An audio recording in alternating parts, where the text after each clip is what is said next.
All right, welcome back to episode 11 of the IBL podcast. I am your host, Pony RL, and I'm joined today by otKubo. Hello, Kubo. How are you doing today?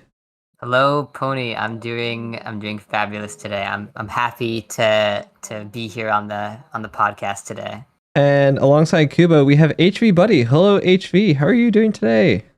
Hey, I'm doing fine myself. I didn't really think I'd ever be on this, and then Kubo was like, "Yo, come do this." And I was like, "Yeah, I got you." That's so Yes. based, and I appreciate you for it. Without any further ado, because we have 56 games to get through today, we will do them rapid fire style. We'll start with the beginning of week 10, where we left off pretty much a month ago. And we start off on Monday, 5 games with Close Combat versus Divine Rising. Yeah. Honestly, this game I didn't really watch. I think I'm gonna keep it a buck. But I actually no, I do remember Kyoku had like a really good performance on I think it was Slay or something. Like that guy went crazy or something. But that was a pretty. I think that's like the one thing I remember from that game. So I remember this not watching this game because this game happened right before one of my games, but I do remember checking the score because I cared. Because this isn't in my division, this is a divisional game, and you'd hope that close combat takes care of business. This is like Divine Rising on the struggling end of the season, and they did. So good for them. All right, then moving right along, we will get to that next game where we had Impact getting a win against Nova. Yeah, so this was that game that I had, and we went into this game. I remember going into this game hoping for a win, but it's Impact, so it's a difficult one. I'd say we kept it close, but the stats are sort of rough. None of us did very great, but I'm okay with that. I mean, I know you said like not doing great, but I think because this is what you guys had like especially more towards like the beginning was like a rough season. So I think putting up like you guys like first map was really close. Putting it up against a team like Impact is really impressive to be able to do that because a lot of teams struggled to even take rounds against them throughout the season. So I think getting close to even taking a map off them, especially their pumpkin patch, which towards the end of the season was really a really good map for them.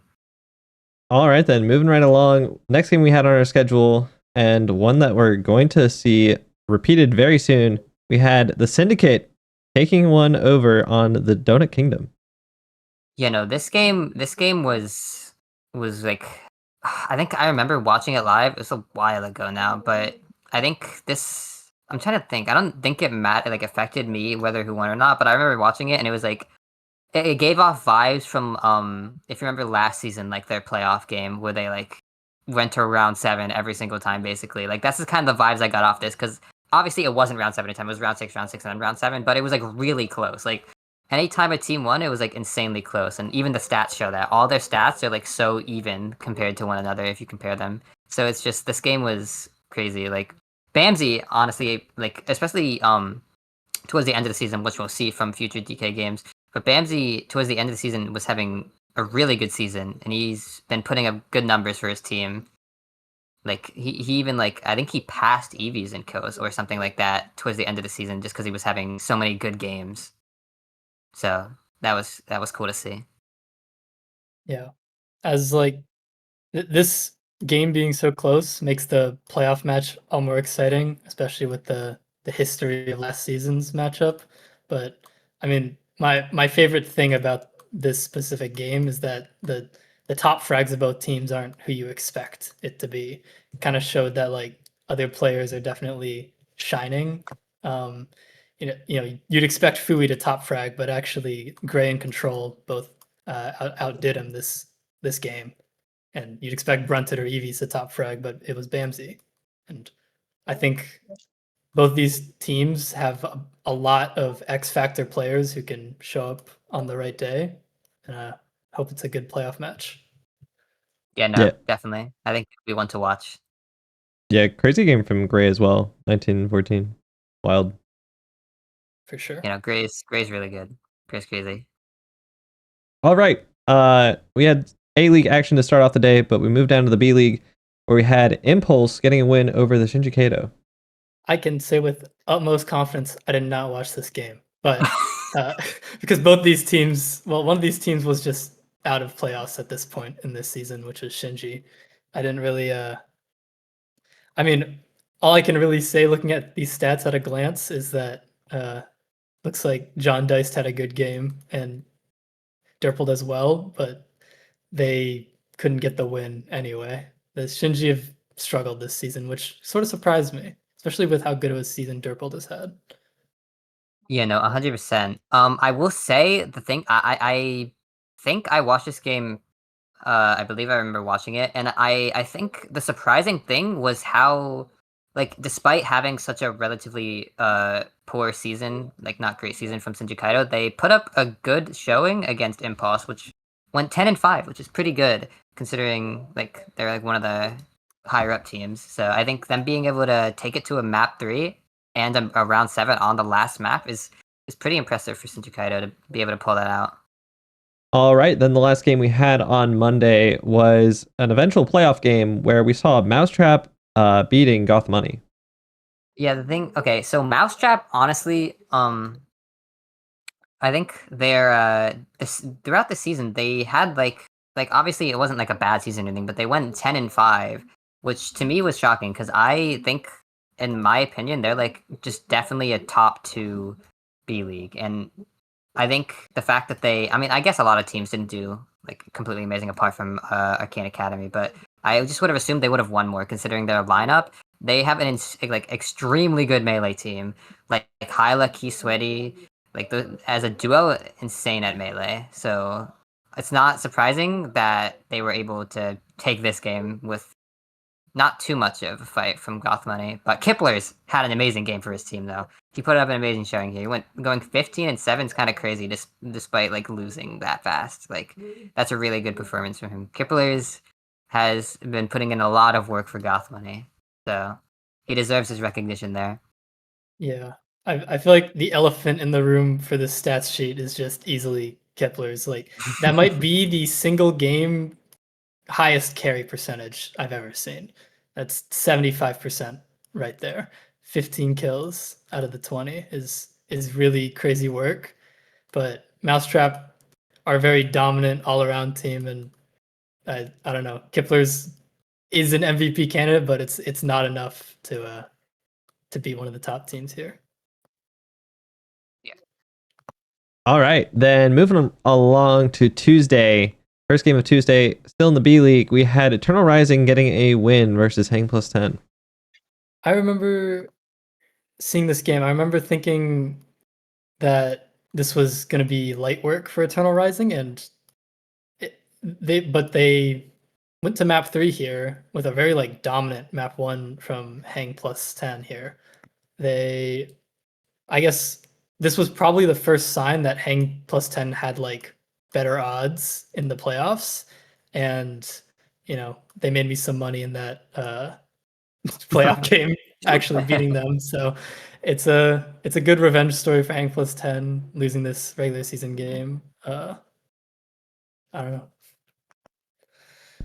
Yeah. I don't know too much about Hang Plus 10 or Eternal Rising, but I know that Hang Plus 10's regular season, while wasn't bad, it wasn't like great, and I remember I just feel like they were always not in like a rude way, but they were always like the team I expected to lose more in like most B League games. Like they're good and they have like good mechanical players, but when I look at their team, I don't think Battle Box. So the fact that they're able to do this much against a team of CBB merchants who play a shit ton of CBB, I think it's very impressive what they were supposed to, especially their first map, which was really strong against them.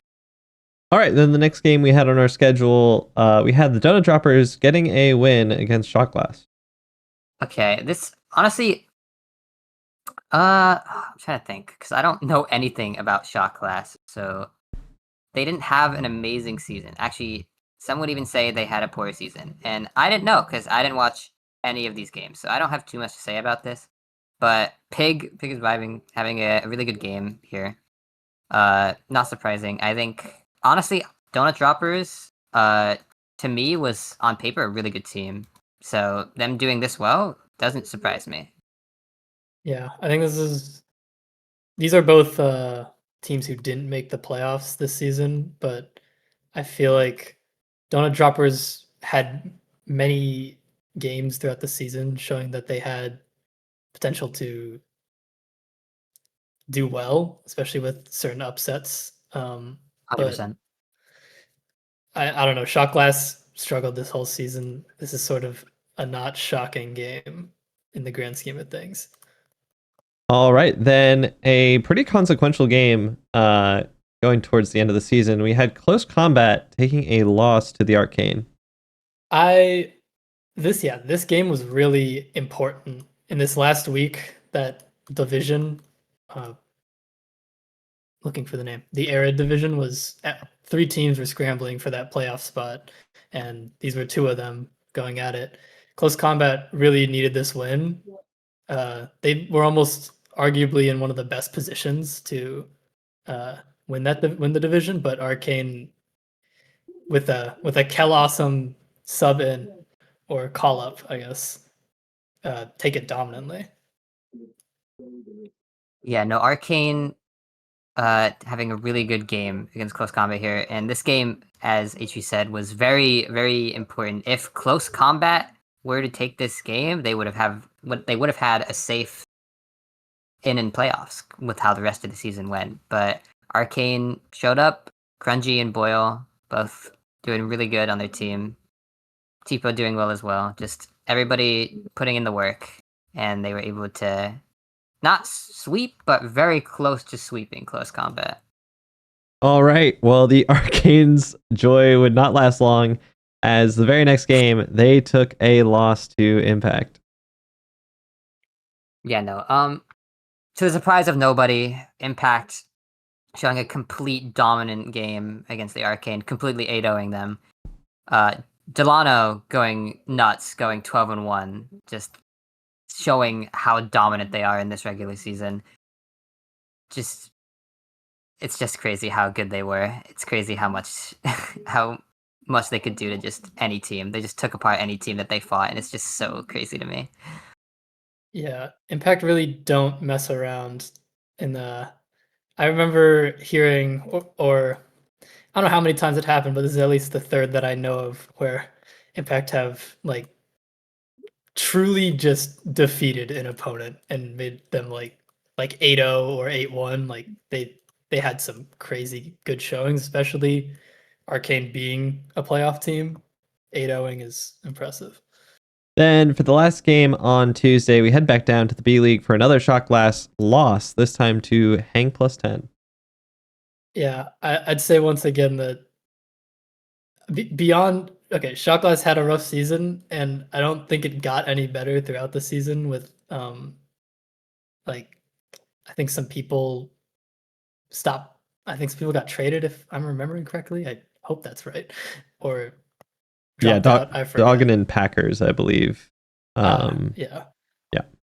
Because I remember this roster I'm looking at is not who I saw at the start of the season, and I guess they never clicked. They never figured it out, and I guess Hank plus 10 had a, they're a playoff team, so they should be taking care of business here against a struggling Shot Glass.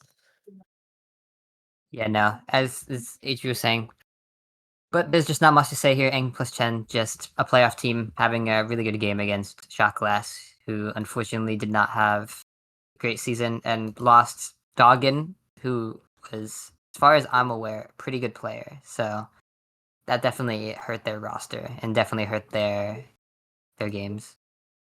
All right, then we move along to Wednesday, where we had Party Animals getting a win over Nova. Yeah, Party Animals this has to me been the most shocking team, because if you were to ask me, like, if I ever thought Party Animals would be a top team, I wouldn't have said so. I didn't think Party Animals were gonna be crazy good, but they were. They had so many good performances, and they did so well in the season. and this just a game to show it. They 8-0'd Nova, and it's just crazy what the things they've been able to do with this, especially since it doesn't look like, if you look at the stats, like kill wise, it just doesn't look like it would be such a dominant game from Party Animals. But I think Nova, despite getting 8-0'd, put up a really good fight. I know it's an 8-0, and it obviously doesn't look like Nova did anything, but a lot of the rounds were like not like completely one-sided. Like Nova put in work, and it's obviously an 8-0. Party Animals did really good, but I think Nova showed that despite being 8-0, they're not bad, and obviously, yeah. Yeah, thanks for coping for me. Basically, yeah, this game was just really well played by Party Animals. It showed that, like, at least for us, that they're very deserving of their super good record. You know, 5th seed, but you're in the division with Impact. Party had tied second best record in the league this season with 14-4. I mean, they were ridiculous. This game was just hard for us, and certainly made the playoff hopes pretty dim for Nova. Then the next game on our schedule, we had Impact getting yet another win, this time against Riptide. This game, I mean, I'd say you'd expect Impact to come out with the win, and they do, but both maps were very close, and Riptide, known for sort of surprising people this season, I'd say. You know, not necessarily. I wouldn't consider at preseason predictions. Most people probably didn't see Riptide coming out swinging the way they did, but they've got very good strategies, very good chemistry, and did their best in this game. But ultimately, it is Impact, so difficult to win. Yeah, no, I think Riptide has been probably one of the most, in my opinion, like slept on teams. Like I think the thing with Riptide is they don't have like a lot of teams have like that one player driving force that people are like, oh my god, that player is so good, and that they're on that team. While Riptide doesn't have a player like that, they have multiple really solid players. Like Deep and Nudley as a duo is really good, and I don't think people realize that because Deep is like still like obviously in like CBB and stuff, he is an S tier, and I think he's definitely one of the weaker S tiers, but he's still an insanely good player. And Nudley is a really good A-leaguer, and I think people are starting to realize that Nudley is a lot better and has improved a lot since last season as well, which I think is really, really crazy. But this game, Riptide, I remember watching this live. They were one round off winning Slay, but they were up two. They had 2 players dropped on Impact, but Zenro got a sneak fill on them, and I think ultimately that is what lost them the whole game. I think they would have had a really good mental going into second map, and I think they definitely had a really good chance to win this game, but Impact, Zenro getting that fill off, and then Impact just showing up on Graffiti and just having a really good game as per usual from Impact. All right, then a short stint back down to the B League for today. We have the Shinjikeito getting a good win versus Mousetrap. I don't believe I had watched this game, but this is crazy considering Mousetrap is a top playoff team, and Shinjikeito obviously didn't have a good season and didn't make playoffs, but they managed to pull a win against them somehow. Hands having a crazy game, going 19-13, absolutely doing so much for his team, and yeah, it was a really close game. Looking at this, so yeah, this game is a pretty crazy upset. 13th seed beats the 2nd seed, or at least by the ending standings, that's what it is. And I mean, it shows that Shinji had some potential there. I mean, okay, this Hands performance is crazy. I just went to check some stats. This is like 20% of his kills in one game. This is crazy work from Hands. So congrats to the Shinjikeito for, I guess, getting something going by the end of the season, but not even they were way out of playoffs by the time this happened. So All right, then moving right along, we go to the Shinjikeito's A-League team, the Syndicate, taking a loss against Nova. this game was scheduled like on the spot. I've never seen that ever happen before, and I found that very entertaining. This was scheduled at like 10:05 p.m. Just randomly scrap people together because Mass wouldn't let any games go delayed because this is the last week. This is the only time we could figure it out for. And Syndicate were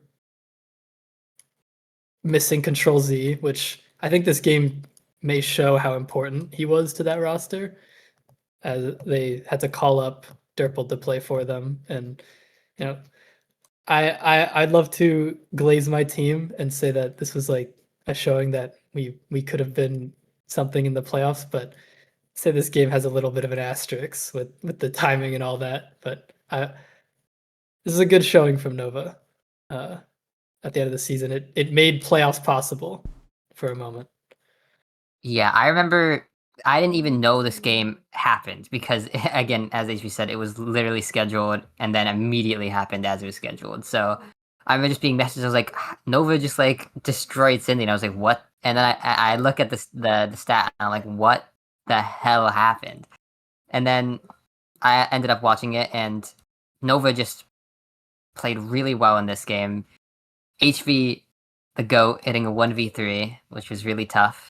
And then Nova just played really well, and obviously Cindy didn't have Control Z, and I think this shows how important each member on Syndicate is, because every time they've missed a member, they've like lost, I think. That's probably, don't fact check me on that one, but against Lotus, they were missing Demers. Here they missed Control Z. It just shows that everyone on their team puts in a lot of work and does their role really well.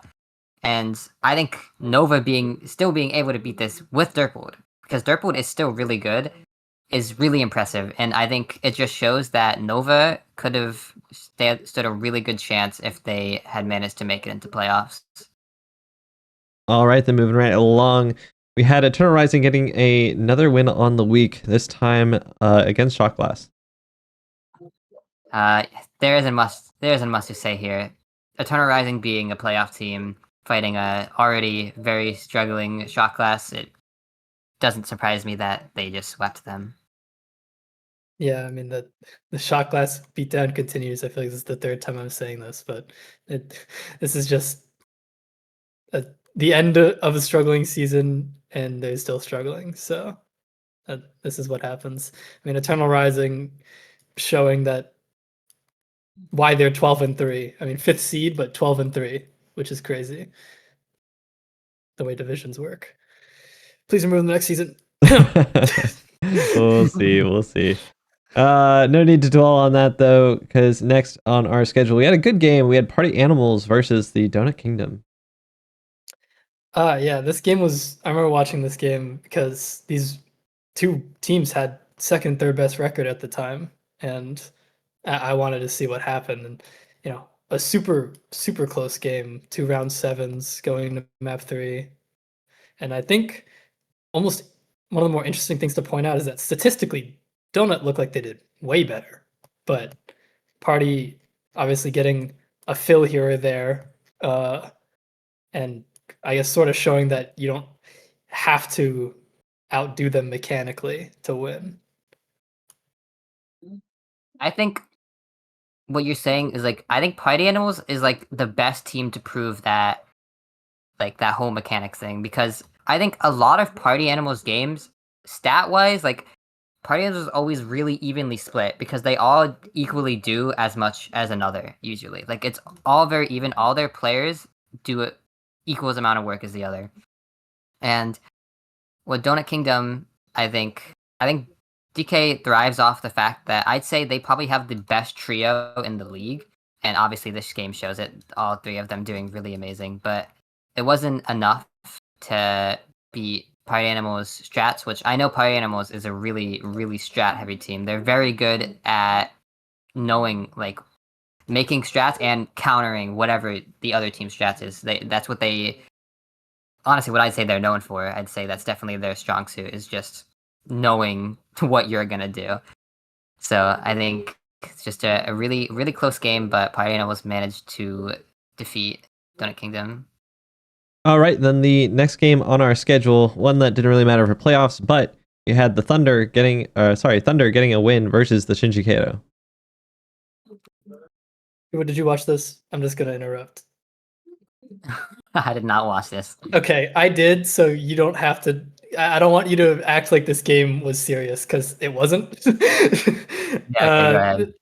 This game, I remember watching these teams were both very far out of playoffs, and they wanted to have fun, and I can respect that. But this game, 21 rounder with a lot of stat padding for fun, of course, and it looked like fun, so I'm glad they had that. All right, well, I think probably no need to talk about that one. We'll move right along. We have Hang 10 getting a win versus the Syndicate.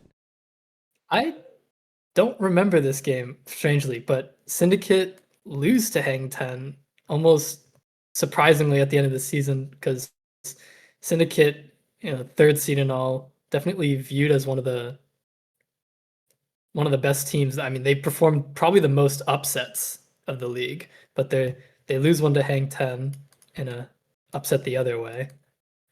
I mean, this is another case of statistically it looks like Hang 10 lost, but they clutch it out in around 7 map 3. I remember watching this game live. This was apart from the first map, it was a really close game, and this game was really important for Hang 10 to win, because this just I think they were making a playoff push, and if they had lost any of these games, they probably wouldn't have ended up making it. At least that's how it looked for future games and stuff, looking at the matchups and stuff. So Hang 10 winning this was really huge for them to help them make that little push to playoffs, and obviously it ended up working out. But yeah, it was a really, really good game for Hang 10, and upsetting Syndicate, which is obviously a crazy good team. So the fact that they were able to pull off a win like this is really, really impressive for them. All right, next game on our schedule, we had Rat Tactics getting a win versus Lotus. Yeah, obviously, as everyone knows, Lotus not having a favorable season, going 3-15, while Rat being obviously also not an amazing record, but definitely a lot better than this, going 8-10, managing to beat them 8-3, which isn't too much of a shock. Mass having a really good game, going 15-4, but I do want to give credit to Skate, going 13-8, managing to do really good on a team that kind of got rolled in this game. So Skate being able to pull up stats like that is really impressive, and I think I just wanted to mention that. Yeah, I think this is a good show of Skate's ability to, I don't know, still put up pretty good numbers despite a lot of losses. Skate's stats this season are pretty good for a team that went 3-15. That is worse than I remember. Wow. Sorry, Lotus. I didn't mean it like that, but yeah, Rat do good in this game with a super good performance by Mass, showing that this Rat Tactics team was definitely a contention team, even though they missed the playoffs. All right, then the last game we had on Thursday, we had the Arcane getting another win, this time versus the Tavern. I've talked about this game with the Nova squad a few times, because this game was, in my opinion, why Arcane makes playoffs. This game was so close, a really good battle with the Tavern, especially given the call-ups. Now, obviously no hate to Grudge, but he did play all 3 maps in an A-League game, and that's probably above his pay grade. So I love Grudge, but this game is really impressive from the Arcane to get that win with the circumstances they were under with call-ups. And I mean, Boyle and Crudgy putting in really good performances. Those 2 players have contributed greatly to the Arcane success this season.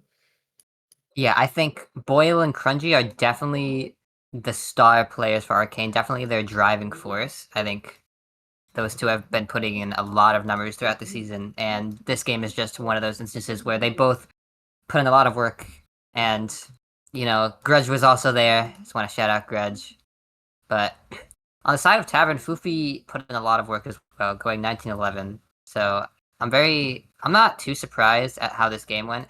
Though I am a little, because I originally thought Tavern was going to be like a really strong team as soon as Fufi came back, and they got a Mind Lover trade. But they ended up not performing as good as I expected, losing multiple games even after Floofy's return and receiving mine. But they still managed to put up a good fight against a playoff team, so I think that's something to, proud of. All right, then we get finally over to Friday, where we have a string of A-League games. We'll start off with Impact getting a win versus Party Animals. I think, to me, this was I was most excited for this game because, to me, these were the two best teams in the league at the time. Like, when this game was happening, to me, these were the top two teams. Just not looking at records or anything, just based off what I thought, these were the top two teams. So I was very excited to see how Party Animals was going to fare against Impact. And while they did kind of lose in a 2-0 fashion, they managed to take some rounds against Impact.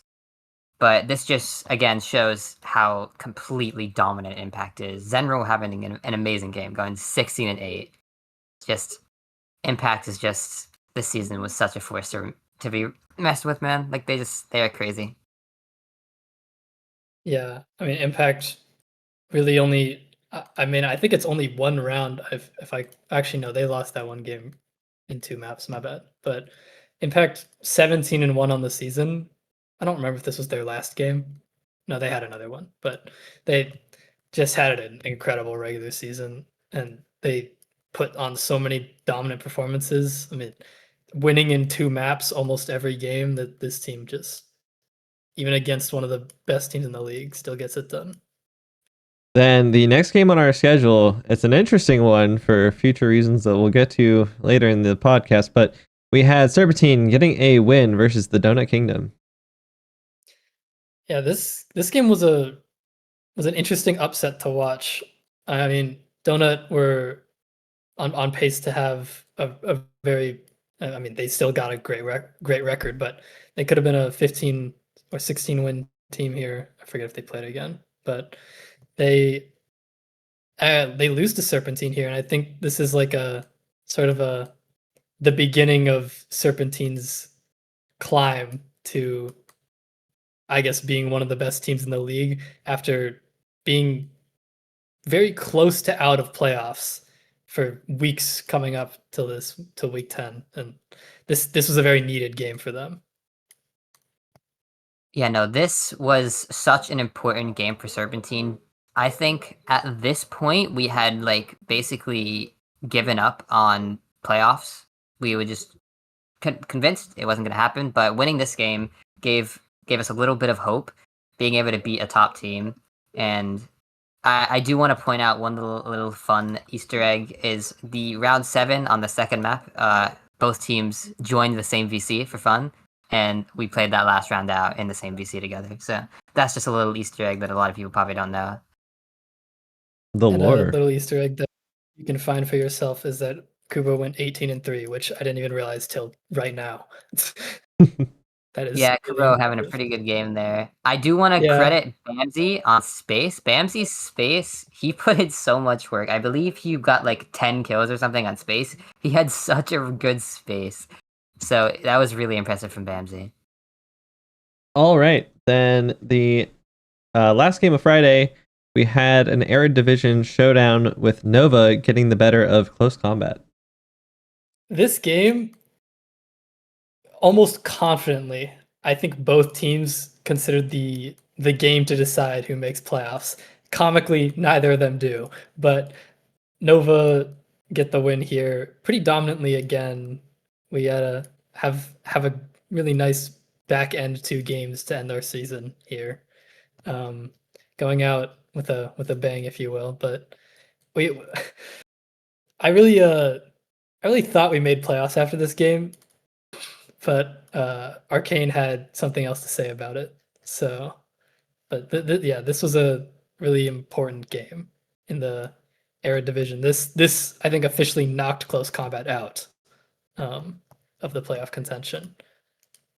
Yeah, I expected a lot more of Close Combat after getting the Apple trade. Close Combat was already a pretty good team in the A League, and then getting Apple on top of that, I thought was really going to push them over the top. But I don't know, something just didn't click with Close Combat. Not really sure what it was, but yeah, good win from Nova here.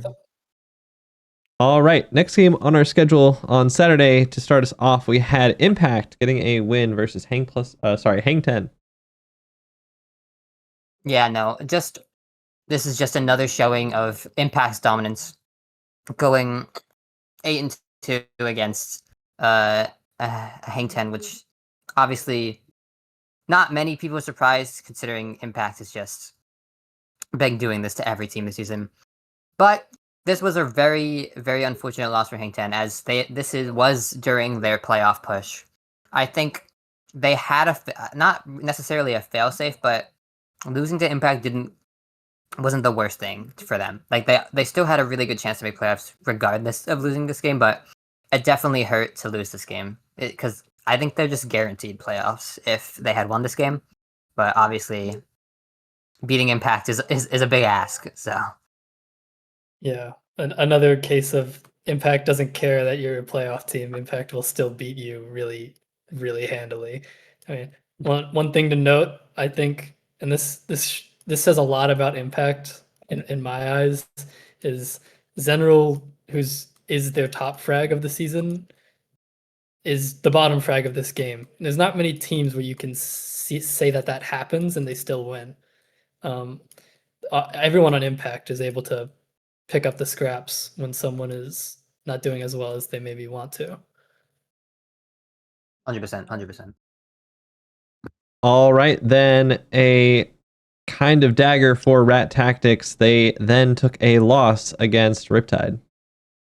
Yeah, this game was the dagger for Rat Tactics. Rat Tactics, one of those teams coming in the last few weeks with playoff hopes, and Riptide, one of those teams coming in the last few weeks with, I guess I would say, confidence that they should make the playoffs. Their record being positive for almost the entire season. This was, I mean, despite the 2-0 and maybe dominant map 2, this first map is very, very close with these, especially with these last 2 rounds seeming like they came down to the wire. This is it's a team effort from Riptide, as it always is. No statistical standouts. I think it's pretty common with this team.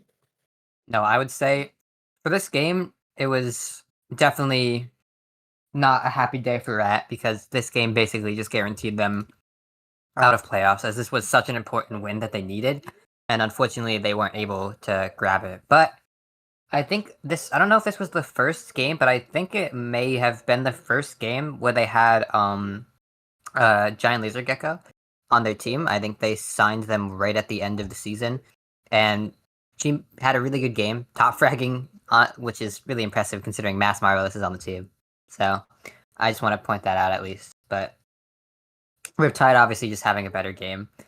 And as I said earlier, the duo of Deep and Dudley both getting 10 kills, just such a hard duo to deal with. Then moving right along, another sort of deja vu game. We had the Arcane Academy getting a win over Infrared. This, I mean, I don't think this game really meant too much. I think Arcane Academy was already guaranteed playoffs, but I think this may have been kind of I don't know if this was Infrared's last game, but this definitely would be an iffy game to lose. Not because of losing the Arcane Academy, because obviously that is the best B League in the main season, but losing a game when you're close to not being in playoffs is really scary. So it definitely probably was not fun for them to lose. Yeah, as almost expected, you could say. at least during the regular season, as expected, as you could say this win was for the Arcane Academy. This actually was fairly consequential for Infrared. If Infrared had won this game, I believe they would have also won their division, and that would have shaken the playoffs seeding up a decent bit. Because Infrared ended this season in 8th seed. Had they won this, I believe they would have taken 3rd or 4th seed, and they could be in a very different position right now given their almost playoff success. Then, all right, back up to the A League we go. We had Donut Kingdom getting a win against Ultraviolet. Yeah, this game was, well, didn't look like it was close at the start, but Ultraviolet, after map 1, I guess, had a good mental reset, made these last 2 maps really, really close. Losing a 3-1 lead in map 3 to lose this game. And Ultraviolet were another team with hopes and dreams to make playoffs, and this probably stung pretty bad for them. To me, like, obviously this is going to be from my personal perspective, obviously, but this was a really important game for me to watch because UV losing was necessary. If UV didn't lose, the chances of my team making playoffs was so unlikely that it's like it was just crazy because Donut being down 1-3 on the final map was genuinely the scariest thing of all time to watch live. But I think EBs managed to clutch up the round after 1-3 with a really good combo on Pokemon, and then managing to turn their game around and win it. And Bamsey being a dominant force this game, going 17-7. Just another, as I was saying earlier, his end of season was really, really strong, and he put in so much work in these last few games, and definitely is one of the main reasons that Donut was able to get this win here. All right. Well, if the previous game was a dagger for Rat Tactics, this one was the nail in the coffin as Serpentine got a win versus Rat Tactics. Yeah, this was definitely an important game for Serpentine, as this was a needed win to make it so playoffs was possible. I think we were pretty confident when playing this game. I think we went into it just kind of expecting to win, as our last game against Rat was a pretty nice win for us as well. We didn't have luxuries for this game. I think this was our last game of the season, and Lux wasn't there, so we had Oreo's call up, and Oreo's had a really good game for being a B League call up, going 7-2, which is pretty good. Yeah, I'd say that this game was definitely the end for Rat, and you almost can't even say that this game was enough for Serp. Serp needed a lot of things to happen to make playoffs, and this game was one of them. And it's good for them that they got it done pretty cleanly, but there's some games up ahead that also solidified their playoff spot. It was a small step in the right direction. It was the snowball rolling down the mountain hill. And now for a game that I did not remember that happened. Next on our schedule, we had Lotus getting a win versus the Syndicate. Yeah, this game was incredible to watch back because I didn't watch it live because I did not think this would happen. Shout out Alex the Droog, first 2 rounds, back-to-back 1v2s. I remember seeing the clips for that. They were very impressive, and Skate putting on an absolute masterclass, dropping 19 kills, going 19-9. And it's insane. Syndicate, probably one of the most interesting records of the season, having some of the best upsets against teams, being one of the few teams to beat both Impact and then they also beat the only team to beat Impact and one of the few teams to beat Donut. But Syndicate lose here at the end of their season to the 3-win Lotus. This is just insane. Well, it was 2-win Lotus before this game. But that's true. Yeah, this game was probably the funniest game I've ever watched. I remember being in a VC with some some friends, and we were watching the game, and not that we were like wanting like Syndicate to lose because they're our friends, but it would have been pretty funny, and it was really funny. Obviously, this is another game result. I mean, that shows how necessary each one of their players are, because Syndicate was missing Demers, who's their healer, and without Demers, they obviously managed to lose to Lotus. But that's also because Lotus had a really, really good game. Obviously, Skate 19-9, insane performance from him, and then Alex, as HV said, winning 2 1v2s is just crazy impressive. The fallen S tier returns, and he's primed up again, but just for this game. All right, we are so close to the end of week 10. We will get there if it kills us. Last game on Saturday, we had Close Combat beating Lotus. Yeah, no, this was I think these were basically back-to-back games. So after they had beat Syndicate, I was like really, really like, they're gonna beat both of these teams. But they obviously didn't end up being able to win against Close Combat. Close Combat having a really good game. Apple going 14-6, really, really dominant performance from her, and just a really good game all around for Close Combat. And obviously Skate still did pretty good considering his team lost in a pretty quick fashion. Yeah, I mean, Close Combat, I suppose, still fighting for playoffs. I'm now looking ahead and realizing how many games they had left. I think they still had a chance if they won out at this point. So this was no unserious game for them. So they take care of business here. Shout out Skate doing his best Mass Marvelous impression, getting 5 pot kills on Courtyard, and that's about all I can say. No, wait, was this the... Oh, wait. Was this the game with, like, the Skate pot clip where he killed, like, the triple, 3 of them? the triple pot, Yeah. Shout out that clip. That clip's fucking crazy that he got that. All right, then next on our schedule, starting off on Sunday, we had Party Animals getting a win versus Hang Ten. You know, this is Party Animals, asserting once again that like they are one of the they have been having one of the greatest regular seasons, and they weren't about to let that slip at all, despite that impact loss earlier in the week. And Ciano going 12-3, very impressive performance. Surprisingly, we got Twitchy W on the top frag. Shout out healers. Shout out the healers of the league. Doing his best to help Hang 10, but 8-1 is hard to say anything about. Yeah, no. Very close to being an 8-0. Very close, but Hang 10 did manage to pick around the trenches, and I'm not gonna call out anybody, but they should have won the 5th round as well on trenches, but somebody messed up their hotkeys and managed to not fill in the block, and that ended up losing them the whole game. Just unfortunate. All right, then quickly back down to the B League, we had Eternal Rising getting a win versus Eclipse. I think this game is just not a shocker to anybody.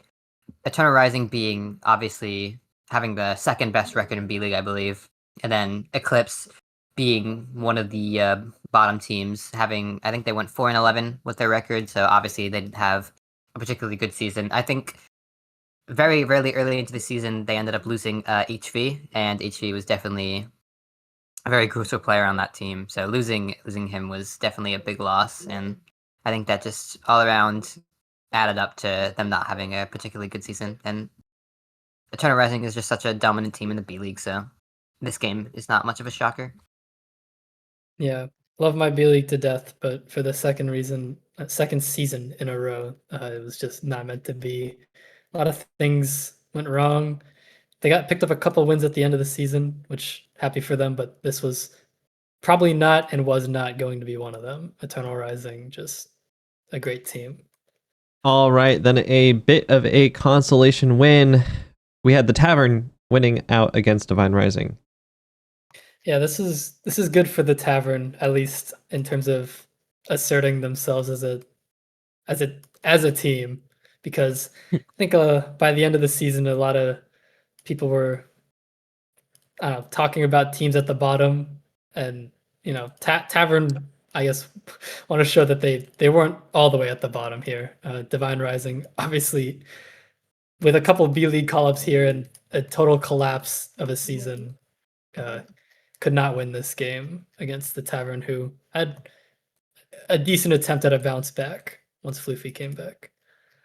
Yeah, no, this game is not too much of a shock here. I was gonna point out how this is mine going against his former team, but he didn't even play in the game. But yeah, no, Divine Rising has had probably, I'd say, the biggest fall off for any team in this season, having huge losses. They lost Apple, they lost mine. Jason just stopped playing, I believe. I don't know whatever happened, but he didn't play anymore. And I'd say those were their top 3 players in just terms of raw mechanics and skill. So them losing them 3 is just was a really hard blow to them, and obviously is the reason they ended up with a 3-15 record. All right, another hop back down to the B League for another Eclipse game. This time Mousetrap gets the better of them. Again, as I said, Eclipse just not having a great season, losing good player, and Mousetrap just being a very dominant team. Not like in terms of record, but I'd say just with their players, it just this game makes sense. They're just keys and highlight blocks all doing really good this game and just closing it out. Yeah, strangely with the, for all the praise I can give to Mousetrap for being a great team, they actually needed to win this to win their division, which is pretty crazy to say. Impulse was right on their tail with the record. And so it's good that they did, because it would have shocked me to not see Mousetrap in those top seeds. All right, then next game we had was another Arcane victory. Their run continued. This time, Ultraviolet going down. This game is why I didn't think Arcane would make playoffs, because I just assumed this would be Ultraviolet's game to win. They looked good towards the end of the season, with that almost win over Donut. They had an almost win over Impact earlier too. They were definitely a strong team that didn't make playoffs, but Arcane, on their miracle run in this final week, managed to get it done against Ultraviolet. I believe this put them in playoffs officially. Actually, Yes, no, not yet, but it Not yet. basically did. It put them over Nova after this game, officially. Yeah, I believe that they needed hold on, what did they need? They needed close combat to lose another game, but this was a very very good win from Arcane. Obviously, the Kel call up going 18-4, genuinely just an insane game from Kel. Definitely the reason they were able to pull this through and pull off a win against UV. I remember watching this because this game was the decider for whether I made playoffs or not. Serpentine needed UV to lose one of their last 2 games, and Arcane was the team I expected that had the best chance of doing it, and they obviously did, having just a really good game against UV. And obviously after this game, UV had, I think, one other game, and that's what we're about to talk about. But it's a very important game for UV, because if they win it, they would have made playoffs. Yeah, this is a very interesting data point for future team owners. Potentially looking at Kel Awesome for A League. This is not an incompetent team to drop 18-4 against. Thank God we got rid of Rookie 2 seasons. I agree. All right. Next up, it went from bad to worse for Ultraviolet as they lose yet again, this time to close combat. This was just the dagger for UV. If all they had to do to make playoffs was win this game, I believe. I think if they had won this game, they were in playoffs, and they were I think they were confirmed. I could be wrong, but I'm pretty sure if they had won this, they would have been guaranteed in. But close combat with the Land and Legends call up, they didn't have Apple, managed to somehow pull off a good win against UV. I think UV probably wasn't feeling great mentally because these were like very, very back-to-back close game. Like they were around the same time. So if I had to assume, it's either UV like stopped caring or they would just had a bad mentor after losing to Arcane. And I think that's what ultimately let Close Combat gain the advantage and be able to pull off this win against them. Yeah, I mean, it's a surprising win for sure, and this is the end of UV's season. One of the probably projected an easily playoffs team at the beginning of the season. Like with a few things going wrong with Rodom's retirement and a couple bad games, this being one of them, they barely miss it right here. All right, then last 3 games of the season, we had Donut Kingdom getting a nice win to round out their regular season against Rat Tactics. Yeah, this game was, both of these teams' last game, an inconsequential game for the standings, but Donut get it done in 9 rounds. It's sort of a beatdown, but I guess there's not too much to say here. Is this where the Bamsey Mass clip is from, or was it Bamsey and Mass? I forget. Yeah, okay. This is the clip. If you've watched this game, there's a clip where Mass messes up I don't even know what he does. He like messes up a jump and falls in lava. Bamsey looks down to throw his pot in and accidentally shifts off the block and also falls into the lava, causing the whole round to be a draw round. It's such a funny clip, and that's you should watch the game just because of that clip. It's great. It's a great clip. But yeah, this game is very unconsequential for both teams. Rat was already confirmed out, and Donut was already confirmed second seed, so this didn't really affect anything. But hey, Gron, second fragging, having a pretty good game. All right, then we have another 2 games where we had playoff locked teams against teams that were already way out of the picture. First up in the B League, we had Goth Money versus Thunder. I mean, I think this was again another non-consequential game. Goth Money was already confirmed playoffs. I don't believe this would have affected their seed, but maybe it would have. No, wait, did they have win over Infrared? They did or need no. Goth Money did need this to so get the seed, to confirm their second. Yeah, they're there. They're third seed. Yeah.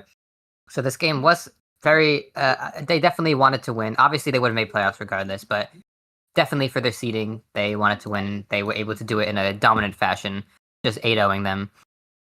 Yeah, not much to say about the game, but since this is the end of Goth Money's regular season, I do want to give a shout out to the way that the season went for them. They had a pretty bad start. I believe they started 0-3, and they did not give up at all. I believe they won the next 6 in a row, and that is what put them in the spot to make the playoffs. Yeah, very, very impressive. All right, then the last game of the regular season of Season 5, we close it out with the Syndicate getting a win versus Close Combat. Surprisingly, this match actually, if Close Combat had won this, they actually do win the division. This, Arid division finishes with all 3 teams at the top of it being 9-9, and tiebreaker finishing who makes playoffs. Close Combat lose this game to drop to 9-9, and after a miracle win against UV, cannot finish their miracle, their attempt at a miracle run. Arcane's miracle happened instead, and they lost. Yeah, no, this was definitely the last game of the season, and it was a very important game for Close Combat, because if they had won this, they would have been in playoffs and overtaken Arcane for that spot. So them losing is quite unfortunate for them, but they did make it a pretty close game, at least going to Map 3. So it was a pretty good game to end the season. I feel like a movie needs to be made about the Arid Division A League. This entire thing was crazy.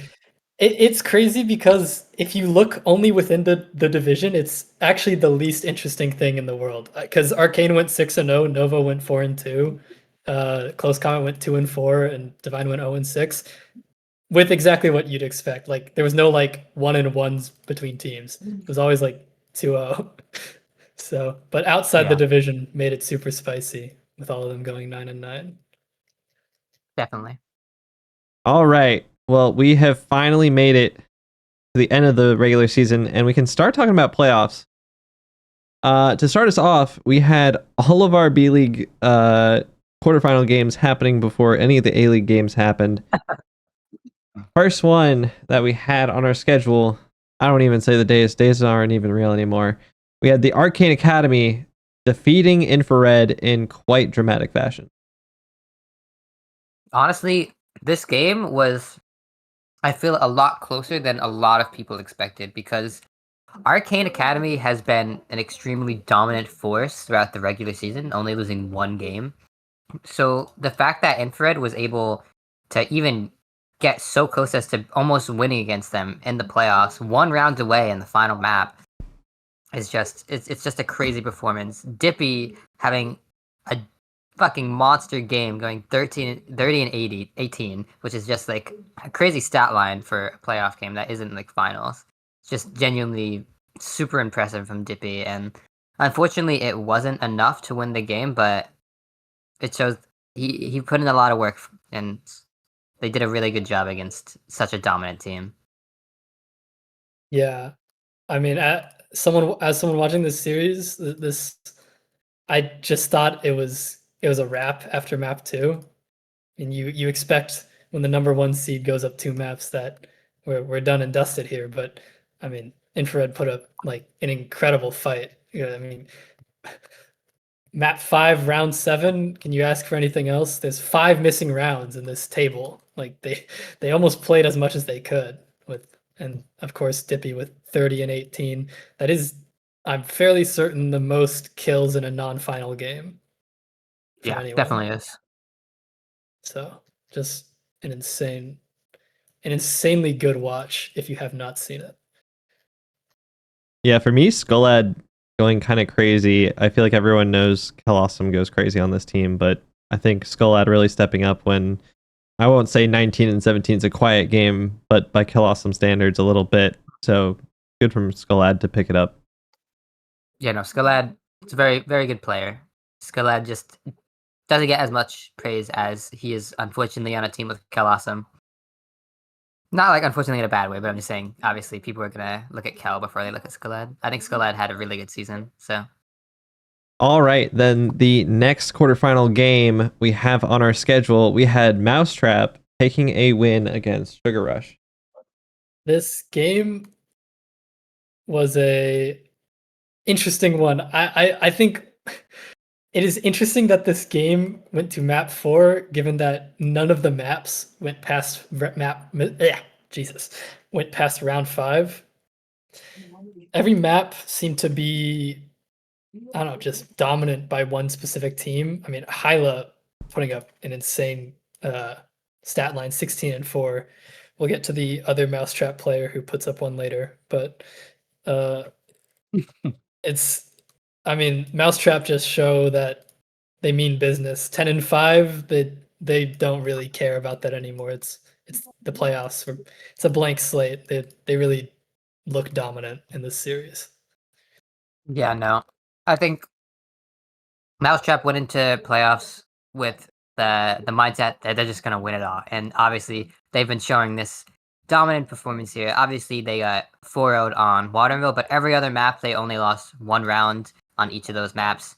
Otherwise winning every other round and just kinda showing how dominant they can be, especially with their melee.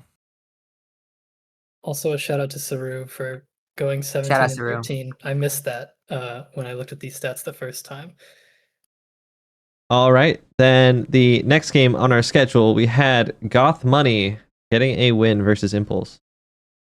Yeah, no, I think honestly, I don't think I had watched this game, but I think it I don't even know if this was like a surprise. To me, Goth Money has always been a really strong team, having especially with Kipplers. Kipplers is a crazy good player. So them being able to beat Impulse, whose roster, when I look at it, isn't like the strongest looking roster in the world, I think that it kind of makes sense that Goth Money was able to kind of 3-0 them and just win every map. Yeah, I mean, Impulse really, I'd say, in sort of a weird way, maybe wasn't a team that was built for the playoffs. I think in a where your matchup is predetermined and you're waiting so long for it, teams are likely to VOD review and strategize. I have not known Impulse for doing that this whole season.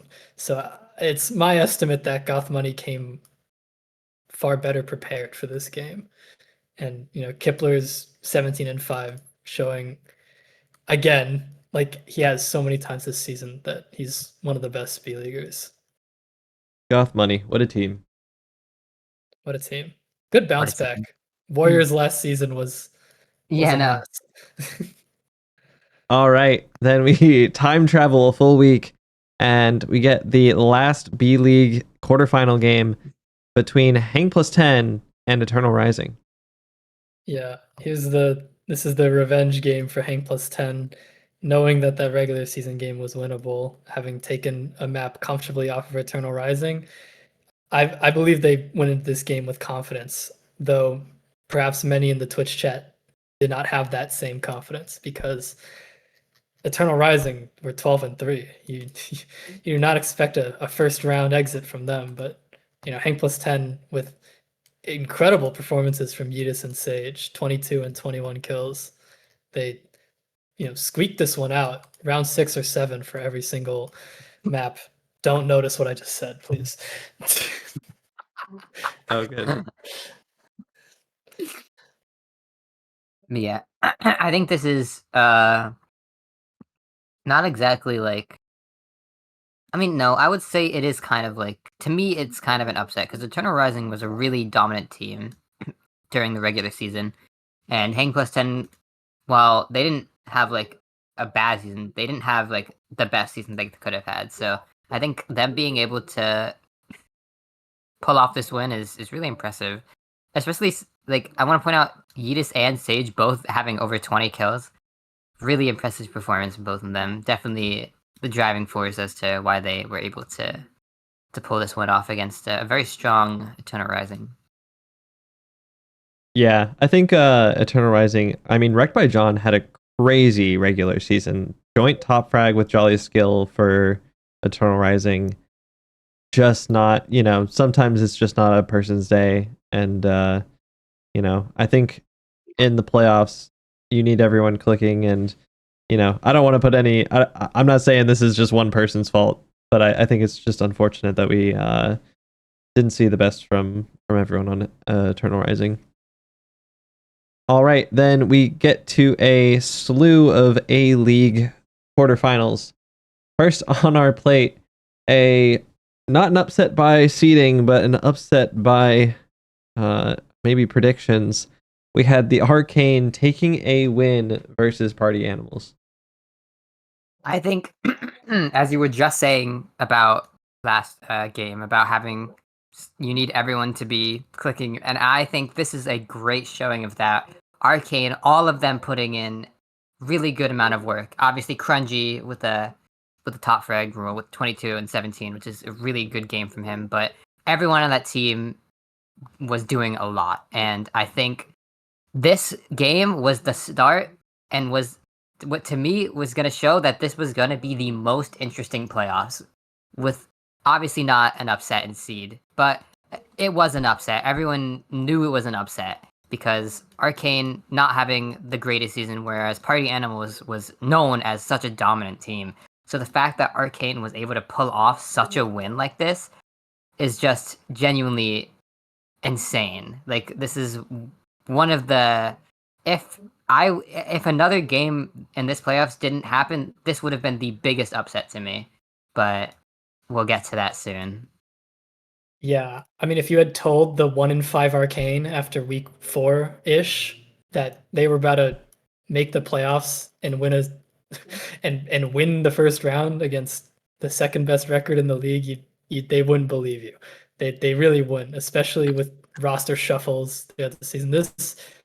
This was insane. I just had no expectation of this happening, and watching it live was very fun because who doesn't love a good underdog story here for the Arcane? I do want to point out, I wanted to mention this earlier, but I noticed it after an Arcane game. But now that we're back on Arcane A League, every single player on the Arcane B League played an A League game and won. That's crazy. So let that be known. This was a very big group project for the Arcane to make all this happen. Very, very happy for them and the success they had this season after such a poor start. Definitely one of the most impressive underdog stories. All right. Well, then the next A-League game on our schedule, we had a tense one in the minds of the public, I think. We had the Syndicate facing off against Riptide.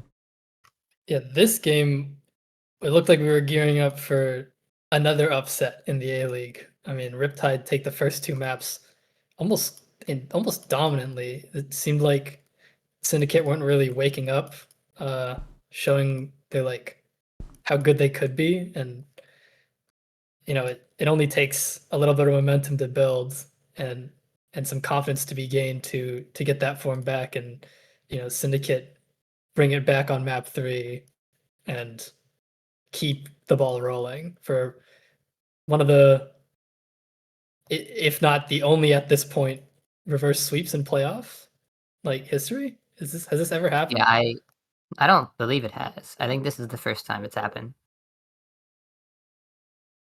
At least in modern 7 rounds. In modern, yeah. Modern 7-round IBL. I'm not sure this has ever happened. Yeah, no, but this game definitely started off really, really grim for the Syndicate.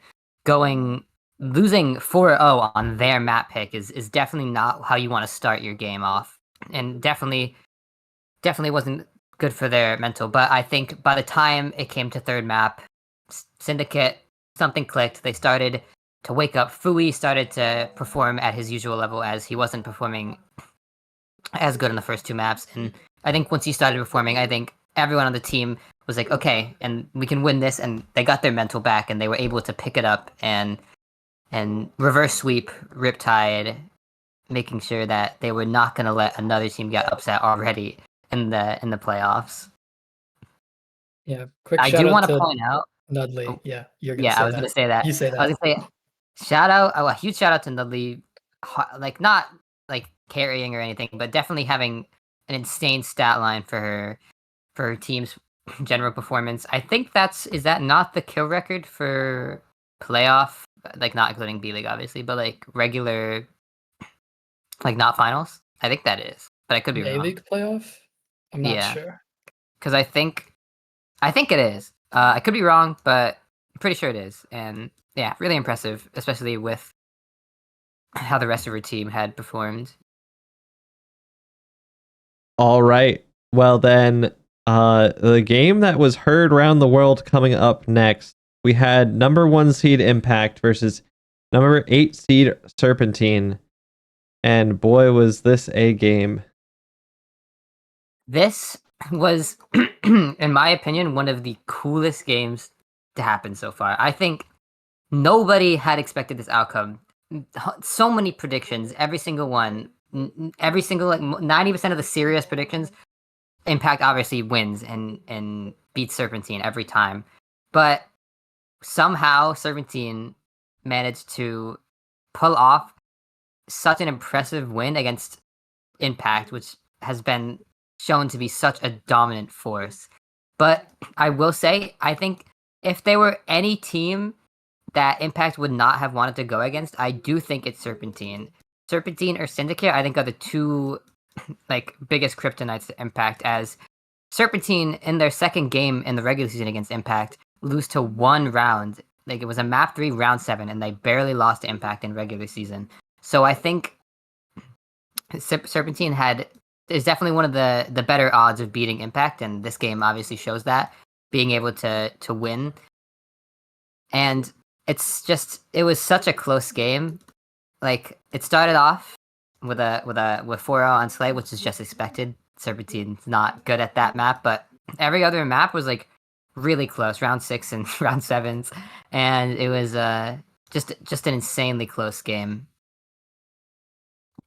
Yeah, certainly not what anyone could have seen coming from a fair logical standpoint. You can believe with your heart, you could not believe with your head that Serpentine were going to win this game. This was honestly like, I'd love to see a better game this playoffs, but this is the game of the playoffs as it is for A-League right now. This game was, you can't ask for much more. 8 seed upsets the 1 seed in 5 maps, 4 of them being incredibly close. I mean, especially with almost like incredible individual performances on individual maps from people on Serpentine. I know Kabelik dropping 9 on Watermill, Kubo dropping 10 on Space, and Lux getting, I think, 9 on Graffiti. It's really impressive to see everyone on, I don't know, felt like everyone on Serpentine came ready to play that day. And I do want to give a shout out to Manzo. I know obviously his stats don't look the best, but Manzo was definitely the reason we were able to win Graffiti, as Manzo had created a counter strat to just counter exactly how Impact played, and then it worked so beautifully, and was definitely the reason we were able to take the final map against them. So I just think everybody was like Lux, Kabelik, and Manzo all like it was prime day. It was primed up day. All right. Then moving right along, we moved to the 2 seed Donut Kingdom, not getting upset this time, taking down Hang 10. This game, the spreadsheet will lie to you and say that it wasn't close. This game was very, very flippable for Hang 10. Each of these maps being very close, and Hang 10 with multiple opportunities to flip rounds, especially in the second and third map. This game was very, very close to going further than the sweep would make you think. I mean, incredible performances from Brunted and Bamsey going with 17 kills each, and Duzum also getting 17 on the losing end. This is a good series. I encourage those who haven't watched to watch. To me, this is probably so far the saddest game in playoffs currently, because Hang 10 started off going up 2-0 on the first map, and then all momentum's cut off as there was a 10-minute break because issues with stream and stuff. So all of Hang 10's like momentum was just depleted. I think players on Hang 10 were probably annoyed at having to wait. I know Snaz was probably definitely like annoyed, and it definitely affects gameplay when you have to wait and then you start losing, especially if as soon as they start losing, they lose the first round back. It's like definitely affects the mental.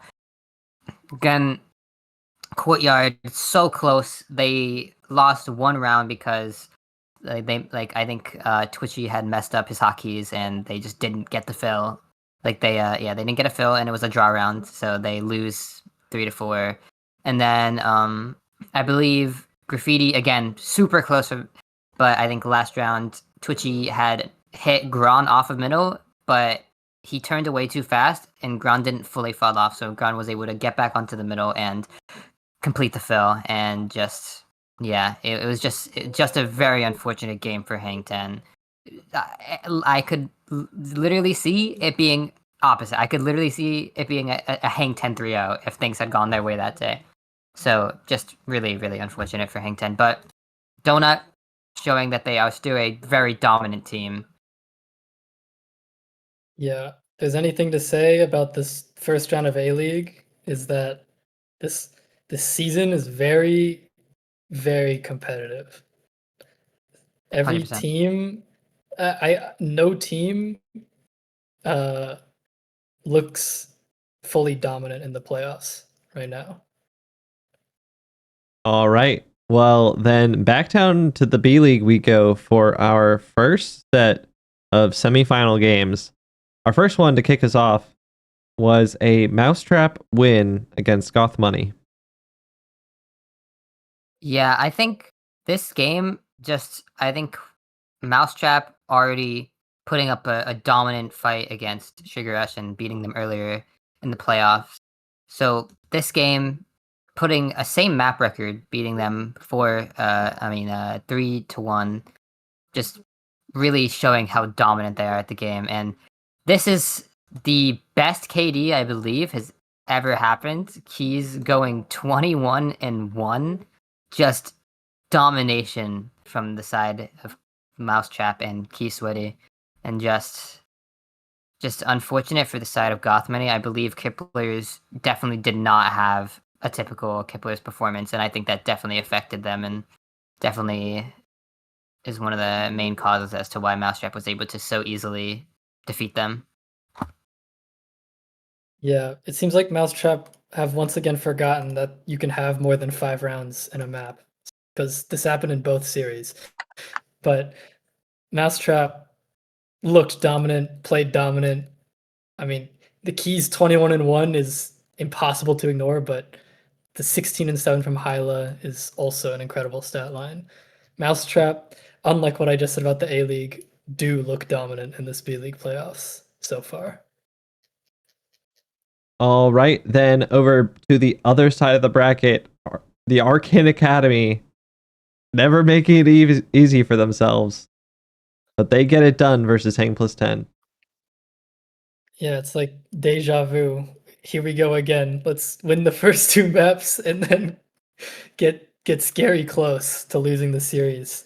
I mean, Arcane, yeah, you like you said, never easy for them. I'm sure they reminded themselves after map 2 to not let it slip, but they almost do. Going to map 5 here, not quite round 7, with once again really good performances from Kel and Skullad, but on the other side, a really good performance by Sage, 25 and 22.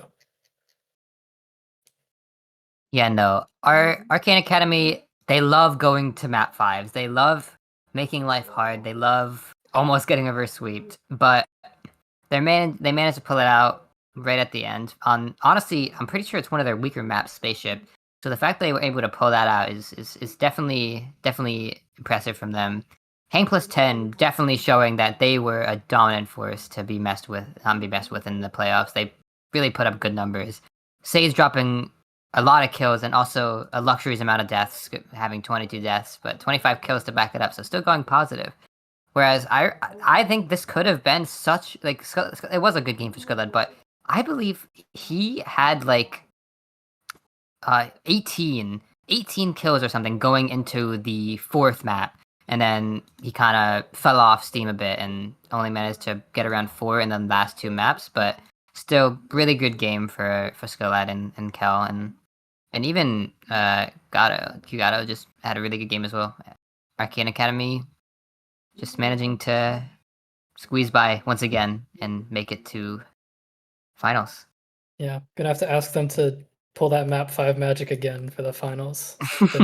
Been itching for a map 5 finals. Last season was not that. I don't know that I'll be here to do another podcast episode if we see a map 5 finals. I can't lie, for B League. Hey, don't have a heart attack, Pony. In my old age, I don't know if I can do it. It's gonna be okay.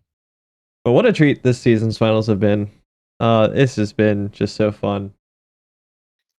All right, then back up to the A League, where we've had only one of our semifinals games so far, and that game was the Arcane losing to Serpentine. Yeah, no, this game was definitely a very important game, obviously, because this is the first time Serpentine ever had a chance to make it to finals. this is the first opportunity that has ever been presented. At least I think it is, unless like it was like season 1 or something, but that doesn't count. So this is the first time that they've even had a close shot apart from last season. So definitely really, really important. But Serpentine managing to put up a pretty dominant performance, winning their first ever time playing trenches in a game. They've played it twice in the regular season and lost it both times, but now banning Slay instead of their typical trenches and managing to pull it out. So they definitely have probably figured out a way that works for them. Getting 4-0'd on their map pick, Watermill, which is definitely Serpentine's probably best map. So the fact that the Arcane was able to do that is very impressive from the Arcane. But outside of that, Serpentine were able to pull it out and manage it to make it to the finals. Yeah, this game, I mean, seems like Arcane's supply of pixie dust ran out. They were flying through. Things were looking real good for them for the last, well, I guess it's been like a month and a half because of how long this playoffs has been. But they've been on a hot streak, and their time has come to end their season. I hope they're nothing but proud of the result. They 100%. really it really is a strange timeline to see the Arcane in the semifinals this season. But aside from that, Serpentine, even though this is a seed upset, I think people were expecting the win from them, especially after they upset the best team just before this. And they get it done in clean enough fashion. 3-1 on maps, no round sevens, and Kubo going 24-8. Very impressive for a playoff game. Yeah, no, just very good showing from Serpentine. Definitely showing that the finals should be a game to watch. It'll definitely be a good game, I believe. And yeah, I think it's going to be exciting. All right. Well, we've done it. We are finally out of games. Infinite games, but no more games. But no more games. But 3 more games. But 3 more games. But 3 more games. So let's talk really, really quickly about those 3 games. Sunday, October 5th, we have a back-to-back finals and then semifinals. We have Arcane Mousetrap, 1 seed versus 2 seed. In the B League at 4 p.m. EST on October 5th, and then right after that, 5 p.m. EST, 2nd seed Donut Kingdom versus 3 seed the Syndicate. I was hoping maybe to get your predictions real quick on well, those I will 2 games. say the Donut and Cindy is rescheduled to Saturday and not Sunday anymore. Oh, that needs to be changed. So whoever has spreadsheet control should probably check that scheduling thread, I guess. I think first, since the Donut and Cindy game is the closer one, I think the way I see it is I see it going one of 2 ways. It's either going to be like last season where it's going to be an insanely close game, or I see it being a 3-0. I think for me, I think it's more favorable for Cindy. I think Cindy has a better chance of 3-0ing Donut, but I obviously would like to believe that Donut can also put up good numbers and make it a really, really good game. So I'm really hoping it's like last season where Donut and Cindy just take it all the way to map 5, round 7s, back and forth. Like, if it's a game like that again, it's gonna be a really good watch. But yeah, I think my prediction is Cindy is probably gonna win that game. What about you, HV? I also have Cindy in my predictions. I mean, they won the regular season game. I believe that can say a lot, and I also think that I don't know. I believe it just will be a close game, but I have Cindy with the edge.